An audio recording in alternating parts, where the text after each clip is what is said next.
नमस्कार, आप सभी देख रहे हैं दृष्टि न्यूज और मैं हूं आपके साथ अंजलि त्यागी। आइए बढ़ते हैं आज की खबरों की ओर। इस बीच कांग्रेस के पूर्व विधायक कुणाल चौधरी का बयान सामने आया। चौधरी ने कहा कि अभी भद्रा नक्षत्र चल रहा है और सनातन धर्म के मुताबिक भद्रा नक्षत्र में राखी बंधवाना निषेध माना गया है। कुणाल चौधरी ने कहा कि भद्रा नक्षत्र में रावण ने राखी बंधवाई थी और उसके साम्राज्य का सर्वनाश हो गया था, लेकिन दूसरी तरफ सनातन धर्म की दुहाई देने वाले भाजपा नेता भद्रा नक्षत्र में ही राखी बंधवा रहे हैं। कुणाल चौधरी ने बीजेपी पर हमला करते हुए कहा कि इससे साफ जाहिर होता है कि बीजेपी का सनातन धर्म से कोई वास्ता नहीं है, सिर्फ धर्म के नाम पर राजनीति करना ही बीजेपी का असली मकसद है। चौधरी ने कहा कि इससे पहले राम मंदिर की भूमि पूजन और लोकार्पण भी मुहूर्त का ध्यान नहीं रखा गया, जिसका विरोध शंकराचार्यों ने भी किया था।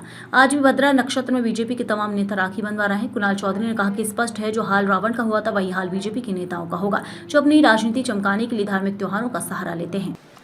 देखिए, कैलाश जी भारतीय जनता पार्टी के बड़े सीनियर नेता हैं, मध्य प्रदेश के काबीना मंत्री हैं और उन्होंने बयान दिया है तो सोचने पे विचार है कि एक तरफ देश में प्रधानमंत्री 2047 तक विकसित भारत की बात कर रहे थे और कैलाश जी बवाल भारत की बात कर रहे हैं। स्पष्ट करें कि क्या इनकी नीति और नियत है कि किस तरीके से विकसित बनाना चाहते हैं या बवाल भारत बनाना चाहते हैं जिसके अंदर गृह युद्ध करवाना चाहते हैं।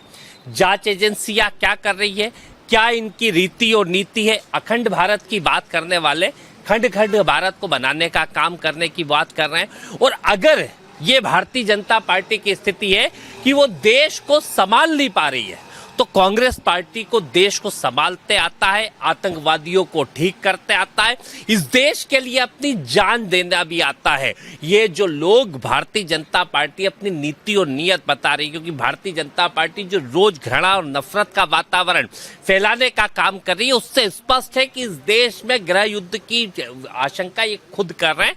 देश के प्रधानमंत्री इस बात के ऊपर संज्ञान ले और बताए क्या इनकी एजेंसियां इतनी नकारा है कि सिर्फ विपक्ष के पीछे पड़ने का काम करेगी कि इस देश को संभालने का काम करेगी, और जो नीति और नियत इनकी है वो स्पष्ट करने का काम करे। कुछ हो जाए, इस देश को एक रखेंगे, एक रखने के लिए चाहे जान देनी पड़े, कांग्रेस का हर कार्यकर्ता तैयार। देखिए, तबादला उद्योग की वापस शुरुआत भारतीय जनता पार्टी करे। अगर अभी तक बैन था तो इतने आईएएस आईपीएसओ के ट्रांसफर कैसे हुए? अगर अभी बैन था तो वो सागर का एसपी जो छुट्टी पे था उस आदमी को सस्पेंड करने का काम क्यों करा? इतने सारे जो ट्रांसफर निकले, क्या वो बैन के अंदर निकले तो अभी पैसे लेके करे थे या अब पैसे लेके करने वाले हैं? ये बताने का काम मुख्यमंत्री जी करें, इनके मंत्री करें। तो अभी तक बैन था तो अभी तक फिर ट्रांसफर क्यों हो रहे थे?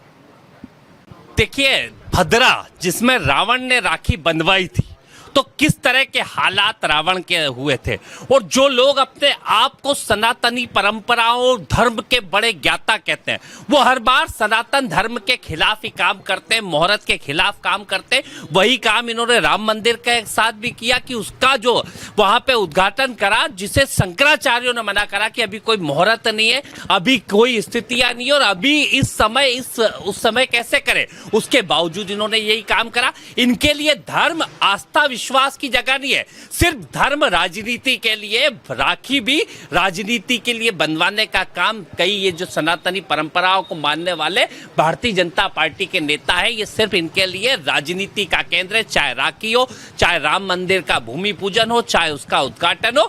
सीधी बात है कि रावण ने भद्रा में बनवाई थी, क्या हश्र हुआ, और जो इस तरह के काम कर रहे हैं उनका क्या हश्र होगा, ये इसका आगे आपको जवाब मिले।